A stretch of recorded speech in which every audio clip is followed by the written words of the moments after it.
The book of Exodus, We'ele Shemot, in Hebrew. We're studying about the plagues of Egypt in the 9th chapter of the book of Exodus. And I want to go back and review some things here to where we got to now. We're in the 9th chapter. The last message was verse number 12. We're going to go back and look at the different things, how God challenged the gods of Egypt. Number one plague was in 7:14 through 25 is that the river of the Nile River, the water was turned into blood. Now we know that that they had a red tide occasionally, and sometimes every few years or whatever, and they had problems with this. But as you go away from the Nile River, you could dig a hole and you could get fresh water because of the aquifers on the ground. And the water level was very high. But when God challenged the Nile River as a god, all of the tributaries, all the springs, and even when you tried to dig a well out away from the Nile River, everything was blood red. The frogs overran the countryside in Exodus 8:1 through 15. Now the frogs, as we've seen in our own lifetimes, at one time out in Taft, they had a plague of rats. Mm-hmm. Back in the 1920s and 30s, probably in the mid-30s, I think it was, you couldn't drive down the road out there in Taft. The cars would slide off the road. There were so many rats on the road. Mm-hmm. I have seen a great, massive patches of frogs, toads in Old River. Out there we had grasshoppers come in at times. We had crickets come in at times. Up here a year or two ago we had stink bugs all over the place up here.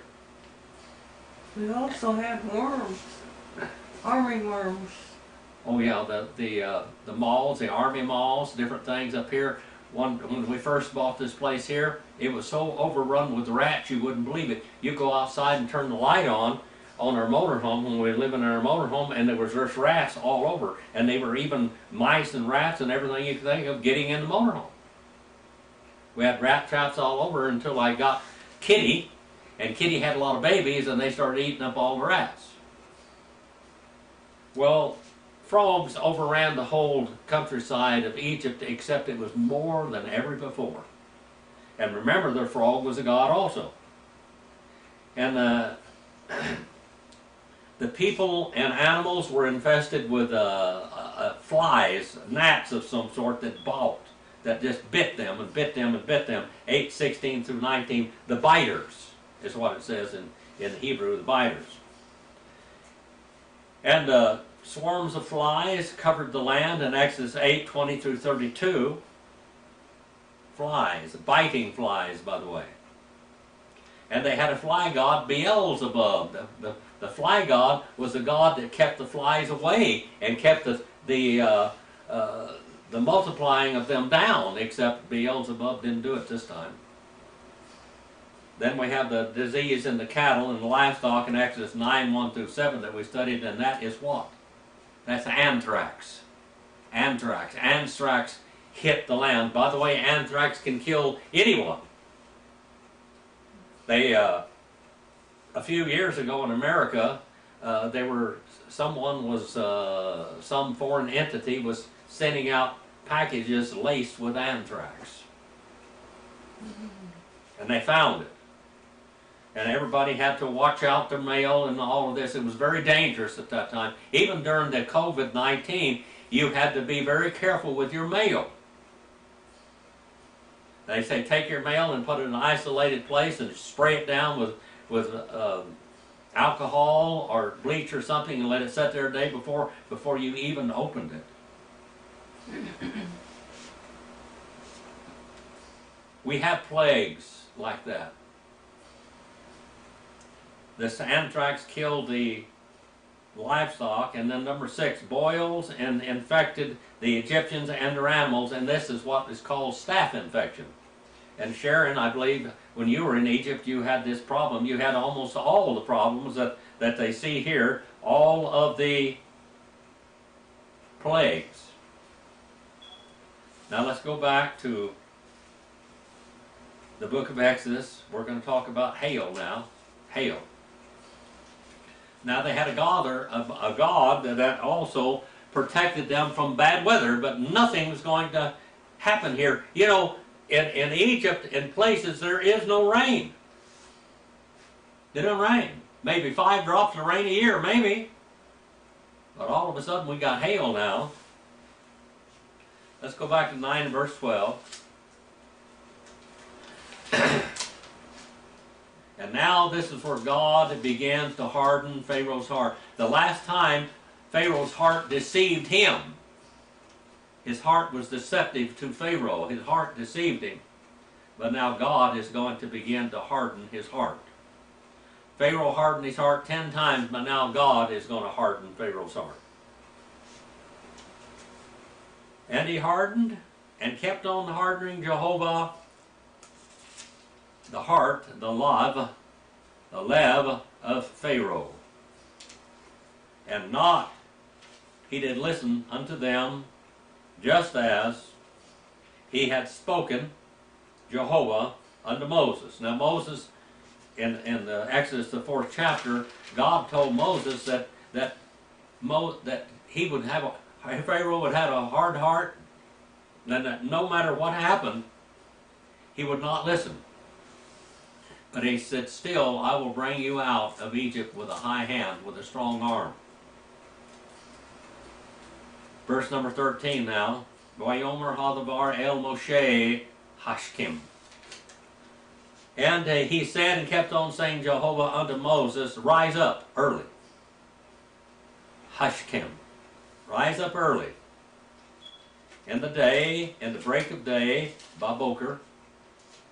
And you go and stand yourself before the face of Pharaoh. And you say, Wiat Martha, and you say unto him,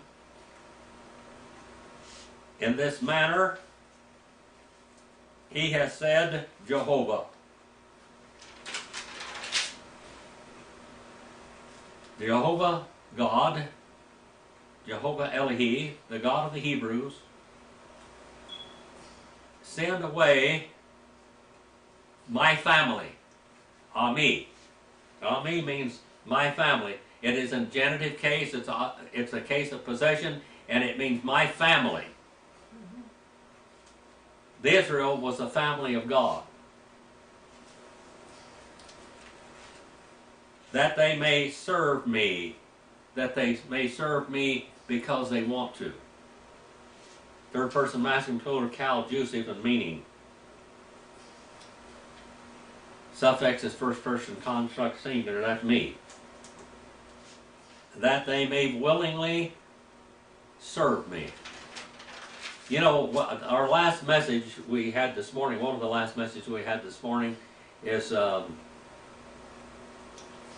preaching with a lit stick of dynamite in both hands. When God saves you, He makes you want to do His will. The way your want to is fixed. You want to do His will. You may not always do it, but you want to. 9 and verse 14. Because at this time I am about to send a blow, a strike, a plague unto your heart and to your love, is what he says here. Levika, unto your companion. And upon the word companion here, it means the love of your life, the love of your heart. It means compassion. It means care. It means someone that you love. And upon your slaves, and upon your family,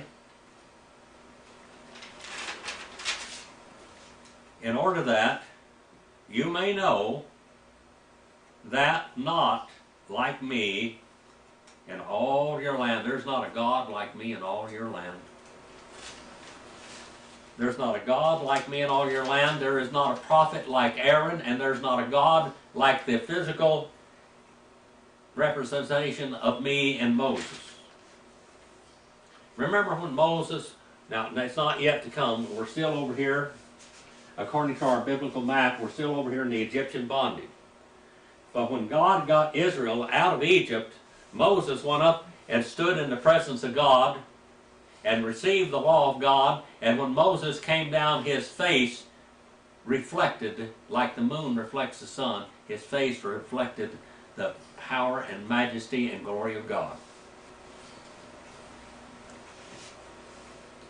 Because now, ki ata, because now I had stretched out my hand, and I have struck, and I have destroyed, and I have smitten you,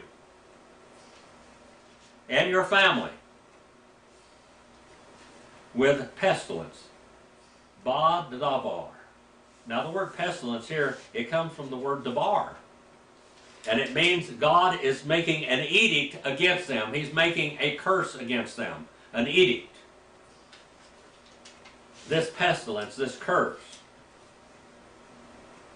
And you have been destroyed from the land. You will be destroyed from your land. Your land is going to be destroyed. You're not going to have any wealth left. I have removed all of your wealth in cattle, in camels, probably in elephants. Elephants were like a big John Deere tractor of some sort. They even armored them in battle. Their sheep, their goats, their clothing, their food, their milk, their cheese. Their bread now is going to be all gone. Their wheat and barley. But on the account of, or for the sake of this, I have preserved you. I have kept you alive, Pharaoh, all of this time so I can show my great power. I knew that you would have a hard heart, and you hardened your heart 10 times, and now from now on, I'm going to harden your heart. I'm going to make you rebel against me until you have nothing left. I'm going to make you stubborn in every way. In order that, to cause you to see my power, et kohi, my power, my strength, yulima'an, and in order, or for the purpose of, to declare or to recount, that's an infinitive, PL infinitive, my name, Shami, in all of the land. All of the land will know the name of Jehovah from now on, the true God of heaven. Remember when Joseph went down there? He went down there as a slave. He was sold. He was sold into this man's house. The man gave him all of the authority over his house, and the man prospered in every way. And then his wife was lusting after him and accused him of molesting her, and he put him in prison. He didn't believe it because he'd had him killed otherwise. He put him in prison, and he run the whole prison. God made him famous in the prison. And then while he was in prison, he started interpreting dreams. And he interpreted dreams of 2 men that worked for Pharaoh. One of them would go back and one of them would be killed.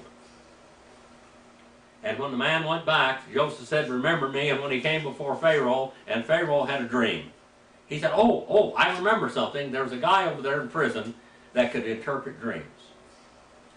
And then they called him, they cleaned him all up, shaved him up, made him look like a clean Egyptian.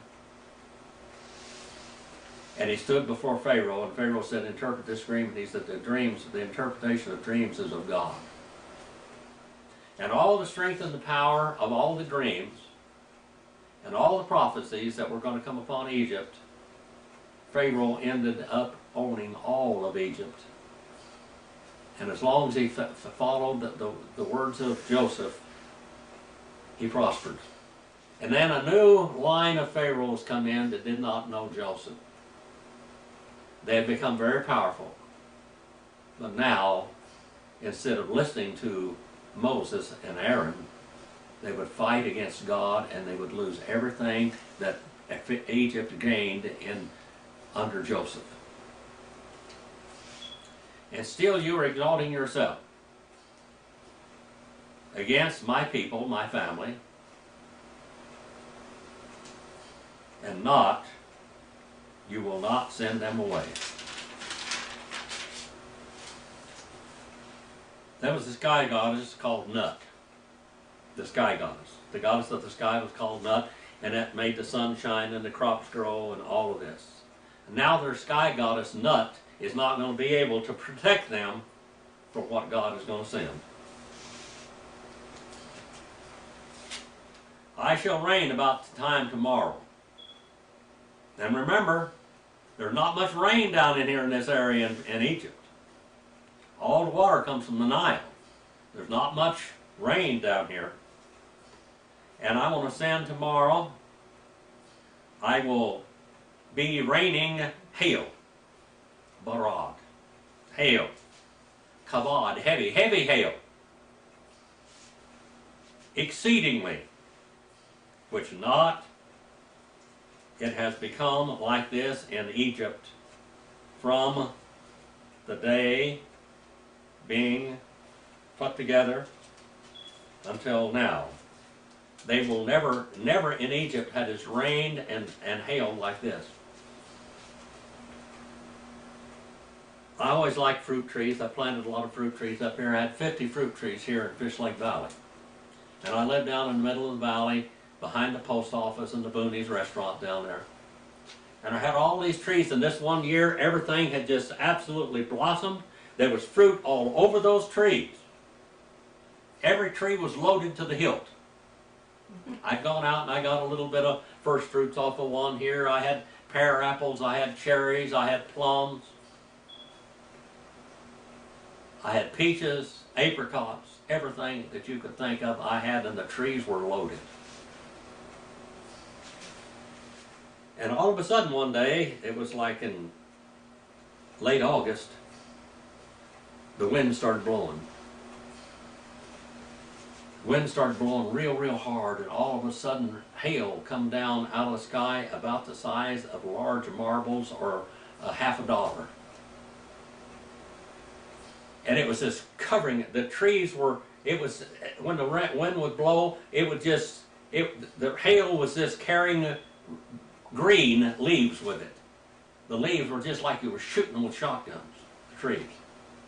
I put my hard hat on, I put my coat on, I grabbed a couple of 5-gallon buckets, and I went out there and started picking the fruit off the trees, just putting it all in one bucket all the time. Because not one bit of it was ever going to be left. There was 1 foot to 2 foot of hail on the ground. It was all white. It had been 70 degrees that day, and all of a sudden it comes in and hail comes like this. This is what's going to happen to Egypt now. The goddess Nut, the sky goddess Nut, will not be able to protect her people, so to speak. Because really, she is just a figment of their imagination. She's no God at all. She's no goddess at all. Hail is going to hit this ground like never happened in the history of Egypt before. Verse 19 now. And now, bring into security and safety your cattle. Now God is gracious, and isn't He a God of grace and love? He said, now go out there in your field and bring your cattle in. Your cattle are innocent now. Bring your cattle in, out of the field.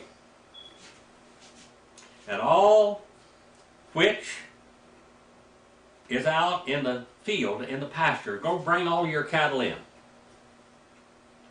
Now, whatever fruit trees they had, whatever barley they had, whatever was out there in the fields is going to be smashed flat.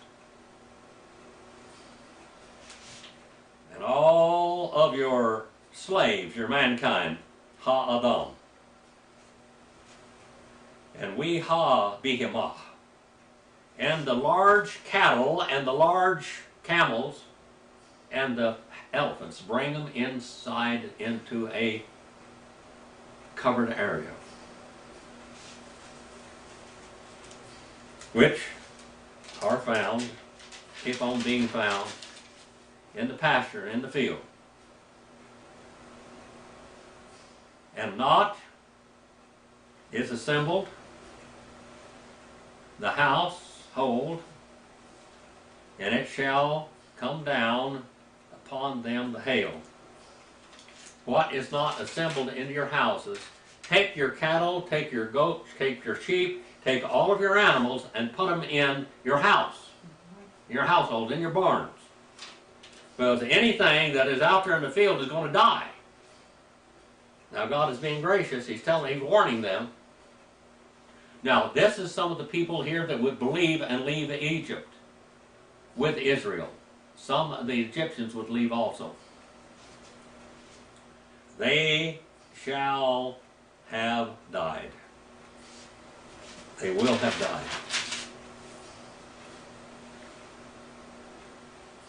And the one fearing the edict, my edict, the edict of Jehovah from the servants of Pharaoh.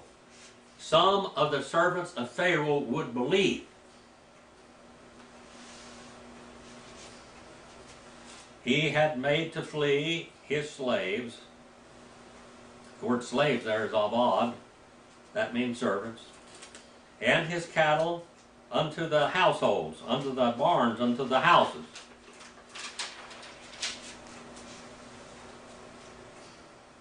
And he who not will have directed his heart unto the edicts, unto my word, unto my demands, unto my curses, the curses of Jehovah. And he left loose his slaves, left them out in the field, and his cattle in the field, the Ba-Sadah, the moist pasture land, and there's plenty of that down in Egypt. And he said, Jehovah, and he kept on saying, Jehovah unto Moses, stretch out your hand. And in his hand was what? In Moses' hand was what? The rod of God, where all the power of this was in that inanimate object. In your hand unto the heavens.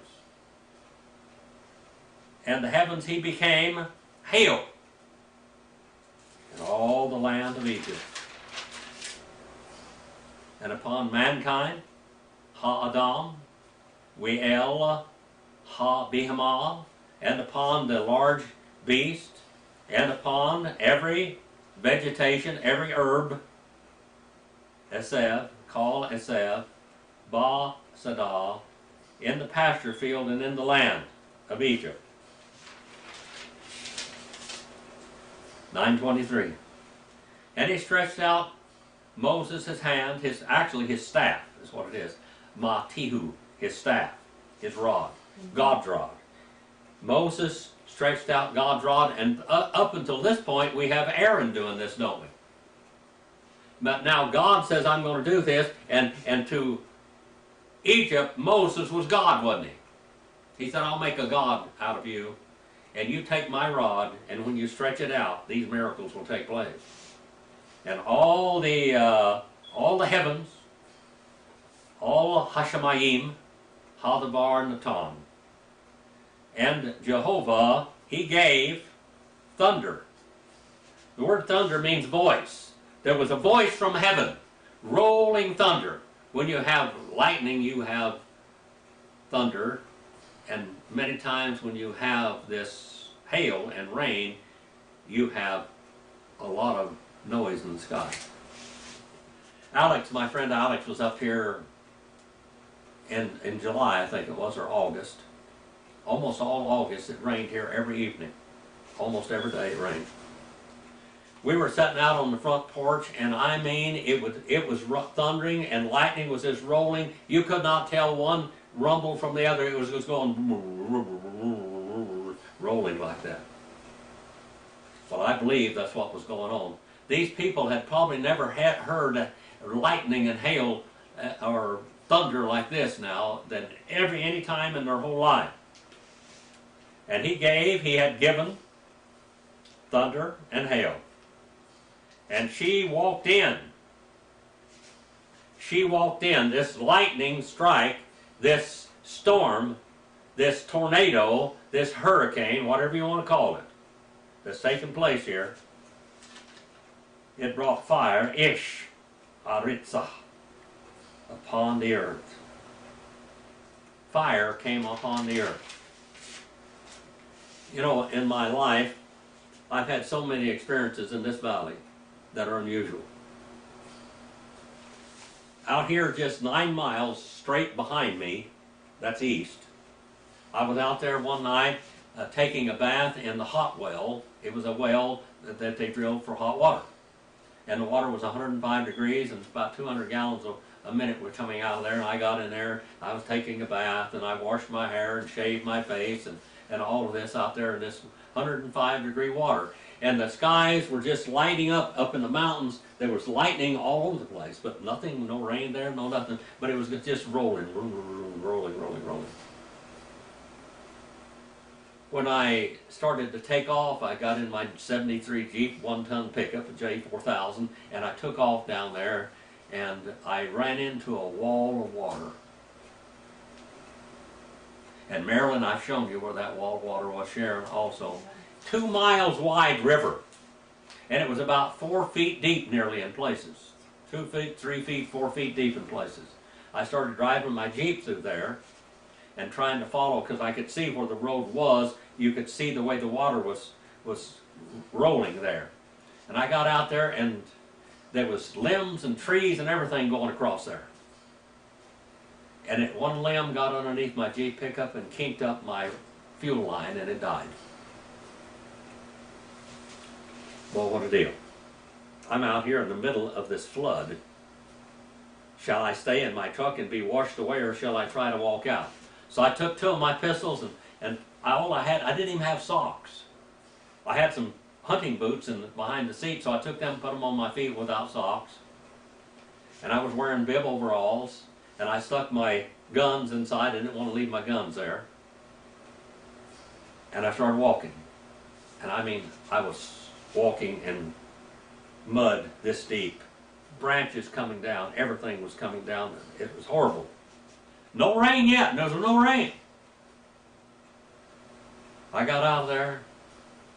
After 1.5 miles that I walked out of that, I got out and looked and looked and looked, and I finally saw from the lightning strikes now, the lightning, you could see the land every now and then, see the land, see the land. I got out there and I started walking down the road. I finally got out there in dry ground. And my feet were just full of mud. My shoes were just full of mud, and my feet were just ground off. There wasn't a callus or toenail on any of my feet. It just rubbed them all off. My feet were just bloody. 7 miles I walked that way.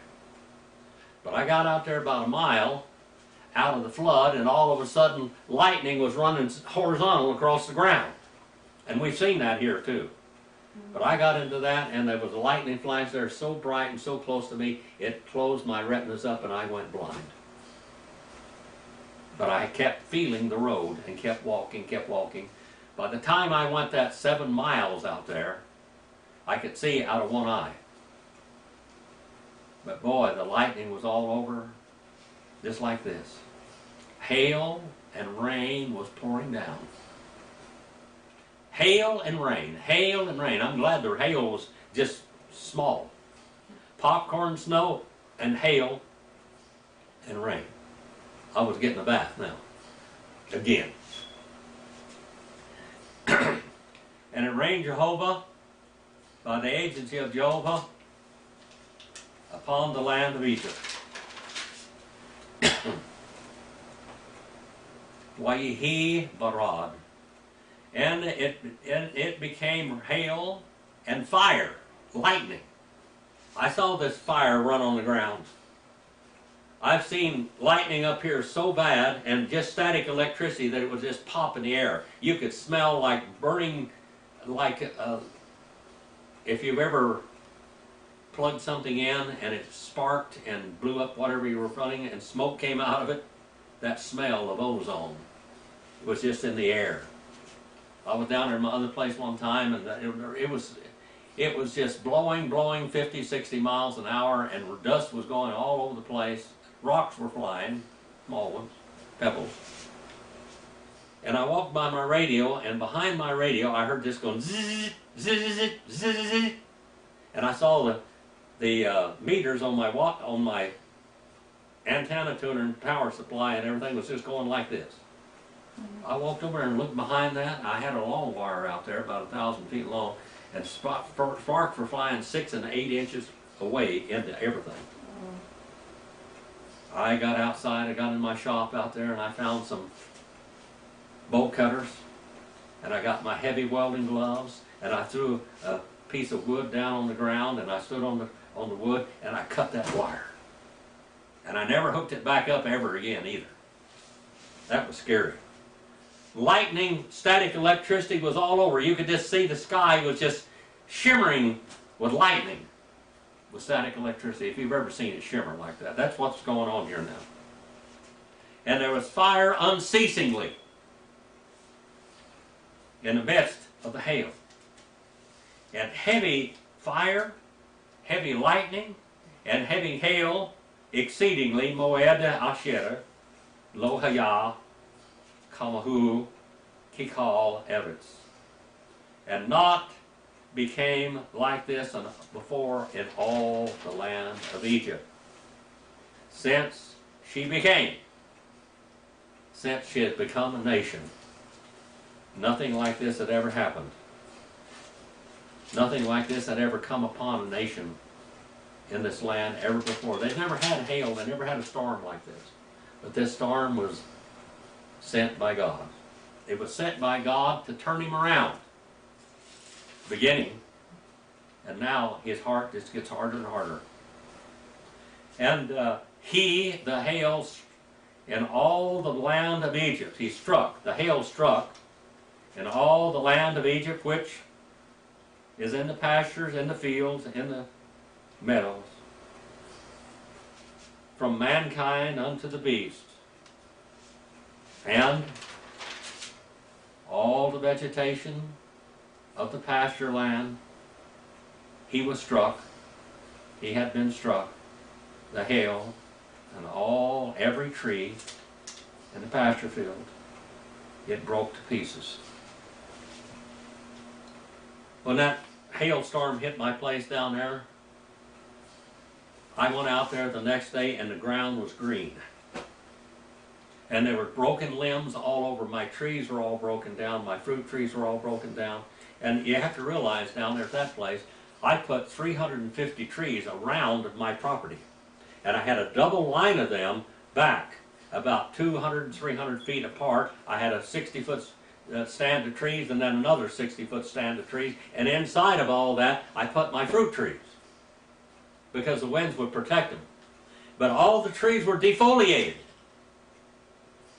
And my fruit trees had broken limbs all over, and there was just pieces of fruit all over the ground, just like you shot it with a shotgun.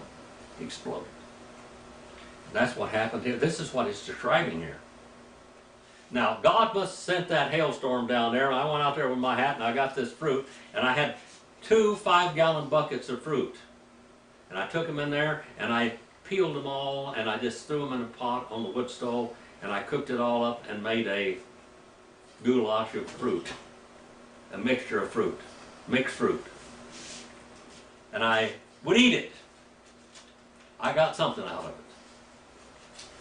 I cooked it and I ate it. I put it in my little freezer and in little baggies and would take it out. It was pears and apples and peaches and plums and everything all cooked together. But now here there's nothing left. I don't think they went out there with their hard hats on like I did, with their heavy coat on and their gloves. I got beat up. I had bruises all over me. My hat was going bang, bang, bang, bang, bang. like somebody throwing hard rocks at my hat. Had a lot of dents in it too. And the hail and all the pasture in the field, it was broken to pieces. Shiver. Third person masculine singular PL perfect.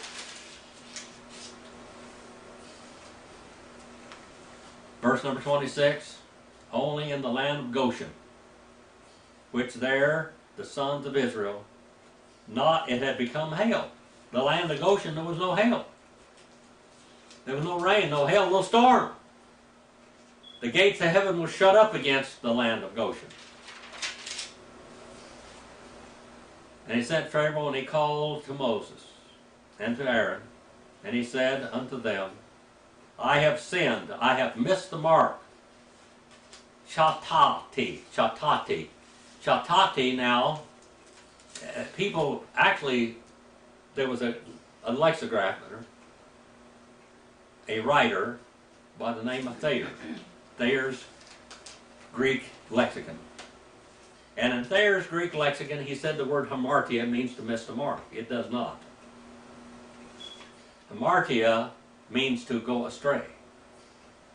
This one here, he said, I have missed the mark.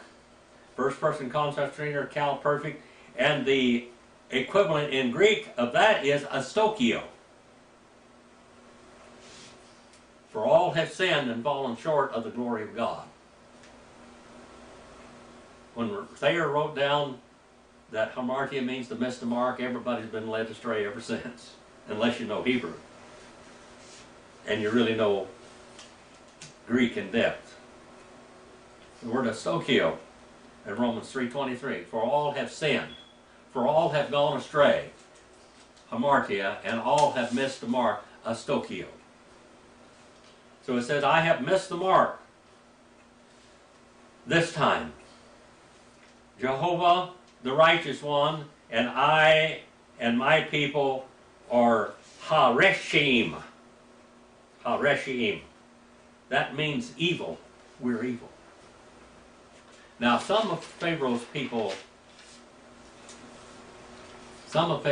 believed, didn't they? Verse number 28 now. And you supplicate unto Jehovah, and we rob, and much this thunder be coming from Elohim and hail. And I shall send you away, and not you shall continue to remain or to stop. Not shall I continue to stop you. And he said unto him, Moses, my going out of the city, and I shall spread out my hands unto Jehovah, and the thunder, the voice of the gods is what thunder was. They called that the voice of the gods, the voice of the gods.